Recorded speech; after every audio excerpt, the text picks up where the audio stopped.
नमस्कार, आप देख रहे हैं राष्ट्र की बात। आपके साथ में हूं मानक गुप्ता। क्या महाराष्ट्र में कुछ बड़ा होने वाला है? वहां से लगातार खबरें आ रही हैं कि ठाकरे बंधु एक हो सकते हैं। शिवसेना उद्धव ठाकरे गुट और एमएनएस क्या एक साथ आएंगे, और आए तो क्या एनडीए के लिए चुनौती खड़ी हो सकती है? दूसरा, सुप्रिया सुले की पार्टी एनसीपी शरद पवार गुट और अजीत पवार की एनसीपी क्या एकजुट होने वाले हैं? इस तरह की चर्चाएं भी महीनों से चल रही हैं।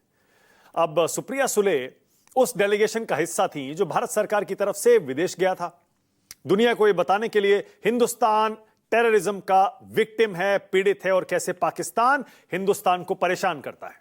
और सुप्रिया सुले विपक्ष की विशेष सत्र की मांग से अपनी पार्टी को अलग कर रही हैं।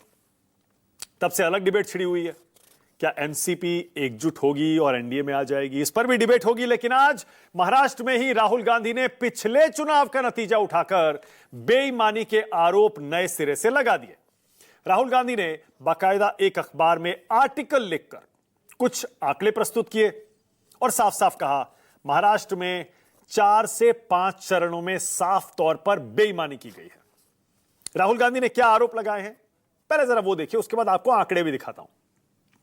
राहुल गांधी का कहना है, महाराष्ट्र में मैच फिक्सिंग हुई और यही मैच फिक्सिंग बिहार में भी दोहराई जाएगी। जहां जहां बीजेपी हार रही होगी वहां यह मैच फिक्स होगा। मोदी सरकार ने 2023 में चुनाव आयुक्तों की नियुक्ति का कानून बदलकर इसे सरकार के पक्ष में झुका दिया। 2024 का महाराष्ट्र का चुनाव लोकतंत्र में धांधली का ब्लूप्रिंट है। वो कह रहे हैं, मैं पहले ही बता चुका हूं कैसे स्टेप बाय स्टेप बीजेपी ने महाराष्ट्र के चुनाव में बेईमानी की है।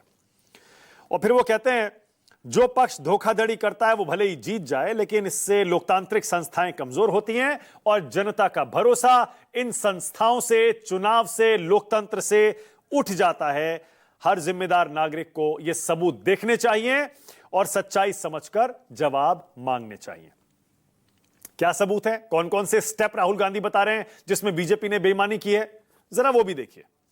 राहुल गांधी कहते हैं, स्टेप 1, ये जो बेईमानी बीजेपी कर रही है उसका स्टेप 1 है चुनाव आयोग की नियुक्ति करने वाले पैनल पर कब्जा, उसे सीजीआई को बाहर करना, अपना कैबिनेट मिनिस्टर डालना। स्टेप 2, वोटर लिस्ट में फर्जी मतदाताओं को जोड़ना।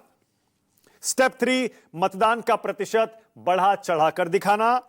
चौथा, जहां बीजेपी को जिताना था वहां वहां फर्जी वोटिंग कराना। और 5वां, सारे सबूतों को छिपा देना। इस आर्टिकल में विस्तार से राहुल गांधी ये सारे आरोप बताते हैं। अब राहुल गांधी जो आरोप लगा रहे हैं उनमें दम कितना है, जरा कुछ आंकड़े देखिए। राहुल गांधी आंकड़ा जो एक बता रहे हैं वो ये आंकड़ा है, और ये दिलचस्प आंकड़ा है, आप भी जरा इसको देखिए। राहुल गांधी कहते हैं 2019 के विधानसभा चुनाव में महाराष्ट्र में करीब 8 करोड़ 98 लाख वोटर थे। ठीक है, यह आंकड़ा इलेक्शन कमीशन भी कहता है बिल्कुल सही है। 2024 के लोकसभा चुनाव में वोटरों का यह आंकड़ा बढ़कर हो गया 9.29 करोड़। 19 का विधानसभा चुनाव और 24 का लोकसभा चुनाव, उसमें बढ़ गए 31 लाख वोटर। अब आइए 2024 के विधानसभा चुनाव पर। महाराष्ट्र में लोकसभा चुनाव पहले आता है, फिर आता है विधानसभा, ये पहले वाला ही दिखाइए। महाराष्ट्र में पहले आता है विधानसभा चुनाव, लोकसभा चुनाव आता है, फिर आता है विधानसभा चुनाव। तो राहुल गांधी का यह आंकड़ा फिर से देखिए। 2019 के विधानसभा चुनाव में वोटर थे 8.98 करोड़। 24 के लोकसभा चुनाव में हो गए 9.29 करोड़, यानी 31 लाख ज्यादा। और 24 के विधानसभा चुनाव में वोटर बढ़कर हो गए 9 करोड़ 70 लाख, यानी 41 लाख ज्यादा। 19 के विधानसभा से 24 के लोकसभा चुनाव में बढ़े 31 लाख 5 साल में, और 5-6 महीने में ही 41 लाख और बढ़ गए। यह राहुल गांधी का आरोप है कि ये 41 लाख जो हैं ये फर्जी वोटर जोड़े गए हैं। फिर राहुल गांधी जो दूसरा आरोप लगा रहे हैं उसका आंकड़ा देखिए। वो ये कहते हैं 2024 के विधानसभा चुनाव में शाम 5 बजे तक प्रोविजनल वोटिंग का जो आंकड़ा था वो था 58.22%, 58.22%। और अगली सुबह जब फाइनल वोटिंग का फिगर आया वो था 66.05%, यानी 7.83% वोटिंग ज्यादा बताई गई। भाई 5 बजे वोटिंग खत्म हो जाती है, राहुल कह रहे हैं। उसके बाद जो लोग पोलिंग बूथ के अंदर घुस गए हैं उनको वोटिंग करने का अधिकार मिलता है। तो 5 बजे तक अगर 58.22% वोट पड़े थे, अगली सुबह तक ये 66.05 कैसे हो गए? फिर राहुल गांधी एक और आंकड़ा देते हैं। वो कहते हैं 2009 के विधानसभा चुनाव में प्रोविजनल वोटिंग और फाइनल वोटिंग में अंतर आधे % का था। प्रोविजनल वोटिंग मतलब 5 बजे तक जो आंकड़ा आता है वोटिंग का, वो इलेक्शन कमीशन जारी कर देता है, उसके बाद उसे अपडेट करता है और अगले दिन तक फाइनल फिगर दे देता है। तो 2009 में 5 बजे तक जो वोटिंग हुई और जो फाइनल फिगर आया उसमें अंतर था 0.5%, आधा % का। 14 के विधानसभा चुनाव में यह अंतर प्रोविजनल वोटिंग और फाइनल वोटिंग का आया 1.08%, और 19 के विधानसभा चुनाव में यह आया 0.64%। तो 24 के चुनाव में यह 7.83% कैसे हो गया, वो ये उठाते हैं सवाल।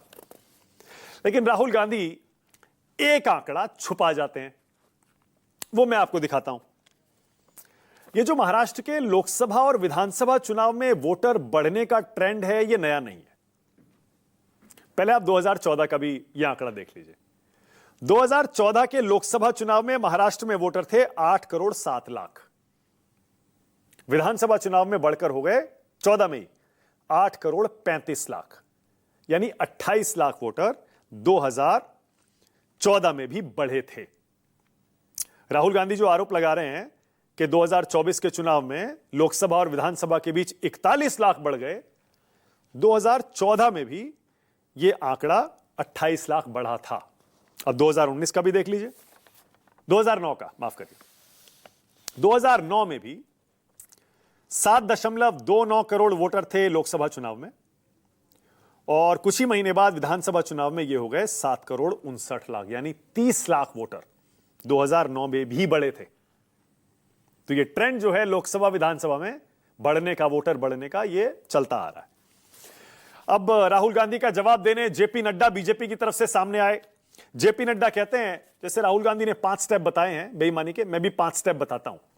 जेपी नड्डा कहते हैं पहला स्टेप है उसकी हरकतों की वजह से कांग्रेस हर चुनाव में हारती है। दूसरा स्टेप, वो अजीबोगरीब साजिशें रचता है, धांधली का रोना रोता है। तीसरा स्टेप, सभी तथ्यों और आंकड़ों को नजरअंदाज करता है। स्टेप 4, बिना किसी सबूत के संस्थाओं को बदनाम करता है। और स्टेप 5, तथ्यों से ज्यादा सुर्खियां बटोरने की उम्मीद करता है। जेपी नड्डा कहते हैं बेनकाब होने के बावजूद बेशर्मी से राहुल झूठ फैलाते हैं, और ऐसा इसलिए कर रहे हैं क्योंकि बिहार में उनकी हार तय है और लोकतंत्र को नाटक की जरूरत नहीं है, उन्हें सच्चाई की जरूरत है। अब इलेक्शन कमीशन भी फौरन राहुल गांधी का आर्टिकल छपते ही अपना जवाब दे देता है। इलेक्शन कमीशन ने आज जवाब दिया, इलेक्टोरल रोल में कहीं कोई गड़बड़ी नहीं है, व्यवस्था पूरी कानूनी प्रक्रिया के साथ बनाई गई। चुनाव आयोग को बदनाम करने की कोशिश बेतुकी है। चुनाव आयोग के सारे कर्मचारी बहुत ही मेहनत से काम करते हैं। चुनाव आयोग पर शक करना ठीक नहीं है, इससे चुनाव आयोग की छवि खराब होती है। राजनीतिक पार्टी के हजारों प्रतिनिधियों की भी बेईमानी होती है, की भी बदनामी होती है, क्योंकि वो भी इस प्रक्रिया का हिस्सा होते हैं। राज्य सरकारों के कर्मचारी भी इस प्रक्रिया का हिस्सा होते हैं, ये उनकी भी बदनामी है। चुनाव इन सारे कर्मचारियों को हतोत्साहित करती है। चुनाव में नतीजे अगर अनुकूल नहीं आए तो इस तरह से आरोप लगाना गलत है। हमने सारे आंकड़े जारी किए हैं, यह कानूनी अपमान है मतदाता सूची पर इस तरह के आरोप लगाना।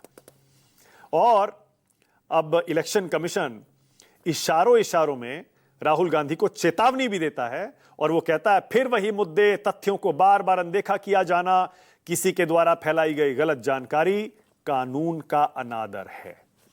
क्या राहुल गांधी के खिलाफ इलेक्शन कमीशन किसी तरह की कानूनी प्रक्रिया, कानूनी कार्रवाई पर भी विचार कर रहा है क्या? यह भी एक मुद्दा है। उधर सुप्रिया सुले का, जैसे मैंने शुरू में जिक्र किया, सुप्रिया सुले अब विदेश से लौटी हैं। सुप्रिया सुले एक बार फिर कहती हैं संसद के मॉनसून सत्र में हम सरकार से सवाल पूछेंगे, उससे पहले स्पेशल सेशन की कोई जरूरत नहीं है, बहस की कोई जरूरत नहीं है। ऑपरेशन सिंदूर अभी चल रहा है, जब संसद का मॉनसून सत्र आएगा तब सवाल करेंगे। पहलगाम हमला हो, ऑपरेशन सिंदूर हो, सब पर सवाल करेंगे।